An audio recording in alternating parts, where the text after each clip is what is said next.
Thank you all for joining me. My name's Sebastian Tadla. I am the CFO of FST Corp, and we trade on NASDAQ under the symbol KBSX. Before we begin, just some disclaimers about the statements you're going to hear in this presentation. Sorry about that. Who we are.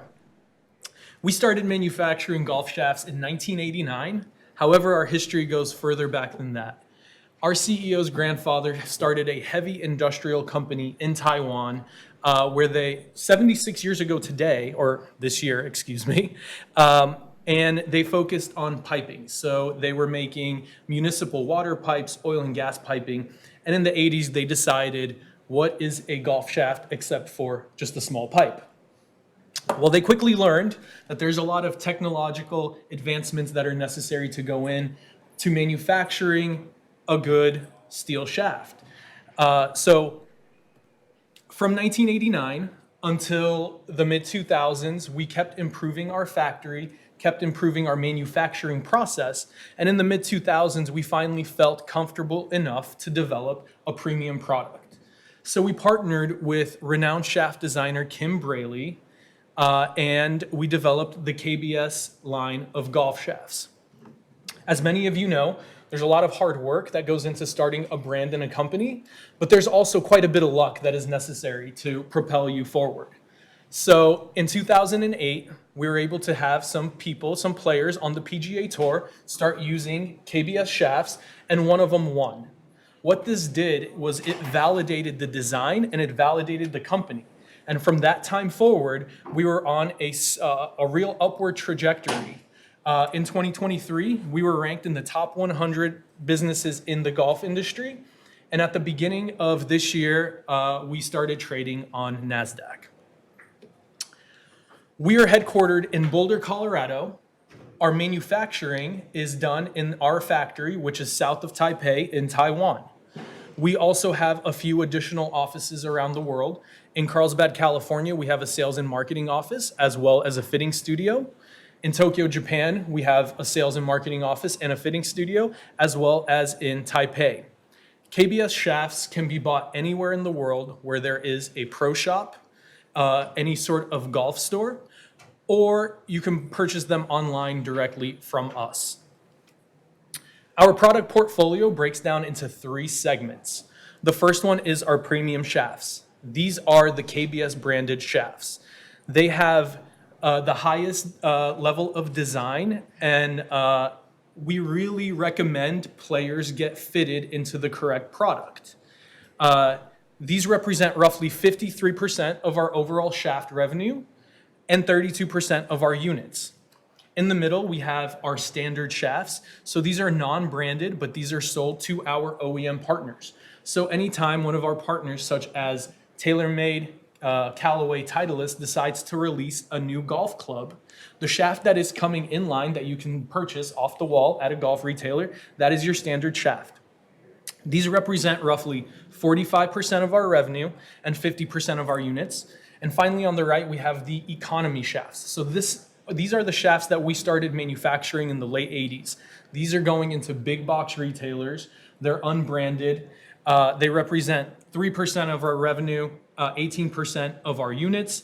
However, what we do is a lot of the standard shafts that do not pass QC for cosmetic reasons only, we're able to offload under the economy sector, basically allowing us to recoup our manufacturing costs. For steel shafts, we are a fully vertically integrated business. We control everything from the design, R&D, to our in-house manufacturing, to sales and marketing. Our R&D is led by Kim Braley, who is a world-renowned shaft designer. Him and his dad designed many of the shafts that are used on the PGA Tour today. He leads a team of 19 full-time employees, which are all located around the world, working with amateurs and professionals alike to develop the next great golf shaft. Our in-house manufacturing, this is something that we are very, very proud of. We own our factory in Taiwan. This allows us to control every step of the manufacturing process. We're also able to look at the shafts as they go through each process. Generally speaking, a shaft takes 3 weeks to manufacture. So one of these little tubes up front, it takes 3 weeks from beginning to end. So there's lots of potential for defects. So we're able to control that to ensure we have a lower reject rate at the end. Because we manufacture in Taiwan, we also have lower manufacturing and labor costs compared to our competition, which is located here in Mississippi as well as in Japan. Finally, we use a proprietary blend of steel, which took about 7 years to develop. We developed it with China Steel, who is Taiwan's leading steel company. And this low carbon blend of steel only works in our process, meaning our competition can't use our blend in their process and we can't use theirs in ours. Finally, estimates today suggest that it would cost roughly $45 million to open a similar steel plant to ours, and that would get you about 100,000 pieces per month. We are able to manufacture up to 1.2 million pieces a month currently, so that really high investment wouldn't allow you to compete on the global scale today. Our sales and marketing, currently we have about 30 employees located around the world, and they sell to 3 customer segments. The first one is our OEM customers. So these are the golf brands that everyone is familiar with. TaylorMade, Titleist, Cleveland, Callaway. They represent roughly 60% of our business. Our next customer segment is custom fitters located around the world, such as Club Champion, New York Golf Center, Cool Clubs, Roger Dunn, Edwin Watts. And finally, golf retailers. In 2019, we opened our very first KBS Golf Experience fitting studio in Carlsbad, California. 2 years later, we opened our second studio in Tokyo, and last summer, we opened our flagship in Taipei. There's 3 huge benefits for our company with these studios. The first one is we do believe that every player should be custom fit. You deserve to play a set of clubs that is meant for your game today because it's going to make the game more enjoyable. You're going to have a better time getting the ball off the ground, hitting straighter shots. So by playing the clubs that you're supposed to play, you're more likely to continue playing golf and hopefully buying additional sets of golf clubs in the future. Our second really big benefit to having these locations is R&D collection, data collection. We're able to use all the data we collect from our fittings. So we take general age, gender, and then we look at ball flight, swing speeds, and we feed that into our R&D environment to develop the next golf shaft. Where can we be better? How can we better service the market today? And the third major benefit for us is due to the locations of these fitting studios, many of our OEM partners have offices that are located very close. The fitting studios have small rooms, a little smaller than this one, where we can bring their customer service and their sales team in, and we can teach them about the new technology, about the benefits of KBS shafts compared to our competitors. There's a few other services that we offer that I would like to point out. While fitting is our lifeblood, that's what we believe in. We do know that it could be financially unfeasible for certain people to get custom fit, or they live too far away from a fitting studio. So we developed an online fitting tool, which is free for anyone to use. You can log into our website at kbsgolfshafts.com, go to our online fitting tool, answer a few very basic questions about your golf game, and the tool will spit out a shaft recommendation for you. Is this as good as going into a studio and getting fit? Obviously not, but it's going to be 60% of the way there, and it's going to allow you to be a little bit of a better golfer. Also tied into this fitting tool, you can buy them, once you go through the fitting tool, you can buy the shafts directly from us, and we'll also send you a shipping label, so you can send us your clubs that you're playing today, and we're going to rebuild them for you and mail them back. So you get all the benefits of getting custom fit new clubs that are tailored to your game today at a fraction of the cost. The second major benefit that we have here is the PGA Tour truck that you see in the slideshow. So this is a truck that we sponsor. It goes to all continental North American PGA Tour events, and it is there to support the professional players. Just like in 2008, where we got validation from a player winning on the PGA Tour, we continuously need to support the professional golfers because it makes our life a little bit easier. It's easier to market a product that the professionals play. So we want to make sure that they can focus on their game and not worry about their clubs breaking, not having the right shafts for a specific week. Finally, on the far right, we also operate 2 restaurant bar brewery combos. These are only in Taiwan and they're not going to come here to the US. But what it allows us to do is connect with the final customer a little more. They're relatively close to golf courses, so when people are done, they can come by, have a beer, tell us how their game went, what's going on with their clubs as well. Since 2021, we've had over 103 professional wins by players playing KBS golf shafts. So what I said earlier, the professionals playing and winning is very important for us because it validates our product, it validates what we do. So we need continued support of the PGA and other professional tours. Some competitive advantages. There's that minimal risk of future competition. That's the top one there. There is a really high barrier to entry. There's 3 players in the steel shaft game, and there more likely will remain to be 3 because of those high barriers to entry. The vast majority of golf clubs today are assembled in Southeast Asia. Us being located in Taiwan gives us a benefit. We are able to offer our OEM partners a benefit because getting shafts from our factory to Vietnam is significantly easier from a time perspective and from a cost perspective compared to our competition, which is shipping their shafts from Mississippi or from Japan. Manufacturing in Taiwan offers lower labor costs, so we are better allowed to compete on price. Through the KBS Golf experience and our overall R&D, we have direct engagement with professional and amateur golfers, which allows us to feed all that data into our shaft leading R&D. Today, steel shafts represent roughly 60% of all golf clubs that are played. And we are mainly a steel shaft company today.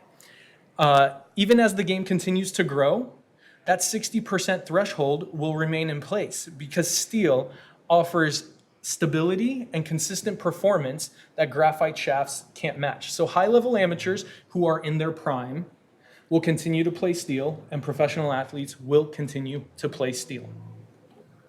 What does the overall golf shaft market look like today and in the future? So this is all steel, graphite, all different types of shafts. Today, independent research suggests the market is roughly $480 million, and it's slated to grow by a compounding annual growth rate of 5.1% for the next 8 years. Where is this growth coming from? The US is a very mature golf market. However, what we're seeing is major growth from young ladies specifically and minorities picking up the game of golf. And then internationally speaking, as parts of the world become more affluent with a growing middle class, what we're seeing is they're picking up these country club sports, right? You're not really getting into high contact sports at that point. You want something, whether it's a tennis or a paddle or golf in this case. So we're seeing golf growing as the world becomes a little bit more affluent. So this is 2023 to 2024 financial performance. From 23 to 24, our revenue increased by 27%. Our EBITDA increased by about 22%. However, we did have a lot of SPAC merger related costs. So roughly our net loss over there on the far right was a little over $3 million, and we had a little over $3 million in SPAC merger related expenses. Through the third quarter of 2025, we have 32% revenue growth compared to 2024. In Q3 alone, our revenue growth was 47%. Our gross profit continues to grow. We are still dealing with some of these SPAC merger expenses. However, after this year, those are all going to come off the books. Our net loss grew a little bit there as well. However, we do have Foreign exchange losses, since a lot of our assets are tied up in NT, so we had to take a big loss on that end. We do anticipate those to drop off next year as all the SPAC costs will go. So we do believe that our bottom line performance will improve significantly in the next few quarters. What are our growth strategies for the next 1, 3, 5 years? 2 years ago, we completed a capacity increase at our factory. We were able to increase our capacity from 900,000 shafts per month to 1.2 million. The reason this is very important is in 2022, when golf was booming due to all the COVID crisis, we saw a lot of people picking up the game. We had to turn away OEM partners because we simply couldn't manufacture enough product. So in 2023, we made the investment, grew our factory, and that's why you're seeing a lot of that revenue growth today. So we want to continue increasing our market share with OEM partners. There's still a lot of OEM partners out there who we do minimal business with, where a lot of growth can happen on the steel side. The second bullet that I want to touch on, at the end of 2024, graphite shafts represented 5% of our revenue. However, 40% of all golf clubs are graphite. So we know to go from a $50 million business to a $100 million business, we must grow the graphite side of the business. So we're looking at two things. One, organic growth in KBS graphite. By the end of this year, even with the increase in revenue, graphite will represent 10% of our overall revenue. So we're seeing steady growth on that side. But we want to grow faster, right? We want to acquire market share quicker. And we also want to bring graphite manufacturing in-house. So a couple ways of doing that, but the one that we're focused on right now is to acquire an established graphite shaft manufacturer. So we are looking at targets, and we're hoping in the next 12 to 18 months, we're able to acquire a graphite shaft manufacturer, which will allow us to bring graphite shafts in-house and keep some of that margin that currently we are giving away. With the growth of golf worldwide, so that's what the next step is. We want to expand our sales into Asia. We're seeing Thailand popping right now for golf. There's other parts of the world where we're having customers that we've never had before.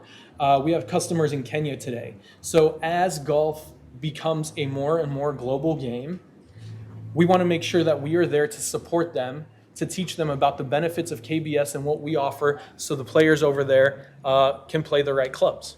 And then the final spot is expanding the KBS golf experience. We're going to be very judicious with our expansion there. We don't want to grow too quickly because we want to have full control over these studios and make sure that they make financial sense. But we're always looking for that next market. Where can we open another studio? Our management team is here. I am the young man in the middle. I've been with the company for about 17 years. Everyone else has been here for over 20, so we've grown together from the very beginning. Our board of directors is equally deep, specializing in corporate finance, law, and brand marketing. And then what are some investment highlights? What do I want you guys to take away from this? FST has a protected status in steel shaft manufacturing. Today, there is a very high barrier to entry for another person to enter this market space, meaning that even as golf grows, there is a bottom line business that we will always have. So it's a protected status. We're looking at global expansion into Asia and other untapped markets. We have a cost advantage over our competition because we manufacture in Taiwan, and we also offer our customers shorter lead times and lower shipping rates to get their shafts to Southeast Asia so the clubs can be built. We are a vertically integrated business model on our steel side today, and hopefully on the graphite side as well in the near future. We have proven R&D capabilities via player collaboration through KBS Golf Experience and our tour truck. We had 47% revenue growth in Q3 of this year. We've reached cash flow positivity, and we foresee that remaining going into the future. Overall, through 9 months of this year, we had 32% revenue growth compared to 2024. And we're forecasting bottom line improvement at the beginning of next year. So thank you all so much for being here and listening to my presentation. Like I said, I'm Sebastian Tadla. If you guys have any questions, please, I'm assuming we're going to do a little bit of Q&A, but also feel free to reach out to us directly at investorrelations@fstshafts.com or through our IR partner at info@skylineccg.com. Thank you.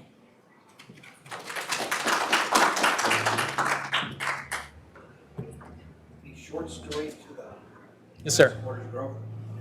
Short story to last quarter's growth. Absolutely. So traditionally speaking, Q3 is the dead time in golf, mainly because the people who want new clubs, they already purchased them. And then OEMs don't really start their big build until Q4 for next year. So we were able to secure a lot of new business, and we had to move a lot of that business up into Q3 simply for manufacturing purposes. And it just really spurned all that growth. Callaway and TaylorMade are the two biggest companies in golf today. We have been very closely aligned with TaylorMade through our entire history, but we're finally starting to see a lot of business from Callaway as well. And that's spurring a lot of the growth that we're seeing now. And because of manufacturing constraints, we had to move it forward. Yes. I'm sure you're getting this question a lot, but because of Taiwan manufacturing, what is the tariff issue? Sure. So today, tariffs on Taiwan are roughly 22%, something along those lines. What were they before? 15. Yeah. So on Taiwan, the tariff rate hasn't really been terrible. We're not seeing a really big slowdown whatsoever. Most of the shafts that we sell, a lot of them are going to Vietnam. So our OEM partners are the ones who are impacted by the tariffs. So what they bring in. We do have inventory in the U.S., which is sold through our wholesale business. So that is impacted by the tariffs as well. Up until October, we have eaten that additional cost. But we finally raised our prices a little bit in October. Overall, we haven't seen any slowdown in golf. It's continued to grow. What worries us is next year, if our OEM partners raise their prices a lot, will that price out a lot of new shafts or new club sales? So that is really what worries us. We haven't, in speaking with our OEM partners, their forecasts are still very positive for next year, so they don't foresee a lot of slowdown. So 15 to 22, you said, right? The difference tariffs. 15. Right. Yeah. 15 to 22. So Yeah. that's 7%. What part of that 7 are you getting? Well, our cost basis per shaft is roughly, when we bring in, it's about somewhere between $4.50 and $6, depending on the shaft. So that's 7% on that. We're looking at a couple cents, maybe 50 cents per stick that we're eating. Yes. Compared to some of your competitors, can you just talk about your capacity compared to theirs? Sure. Yeah. So I just want to tie this question into where we slate into the 1, 2, 3 on the steel side. So from a capacity perspective, we can manufacture up to 1.2 million shafts. We're in the middle. We're the number 2. We are estimating that today we have around 38% of the steel shaft market. Below us is Nippon Shafts out of Japan. We believe that their capacity is in about 500,000, 400,000 per month, so significantly smaller. We believe that they have about 20% of the market. And then our main competition is True Temper Sports out of Mississippi. Dynamic Gold. Yes, they have Dynamic Gold and Project X, so those are 2 of the most popular shafts of all time. We believe when it comes to steel, they have about 43% of the market, give or take. But they can manufacture about double what we can. But their cost basis is significantly higher. With more than 6,000 small and micro cap companies listed, if you're looking for the next Apple, then Channel Check truly is your trade. It's an investor community where you can access independent Wall Street research, advanced market data, balanced news, corporate videos, and podcasts. You can even register to attend in-person Meet the Management Series lunches, and to be part of the preeminent annual Small and Microcap Investor Conference, NobleCon. And here's the best news. Since Channel Check is sponsored by the featured companies, premium membership requires no investment. It's absolutely free. So check it out. Log in today. Find out why Channel Check is North America's leading source of research on the companies that just may change the world.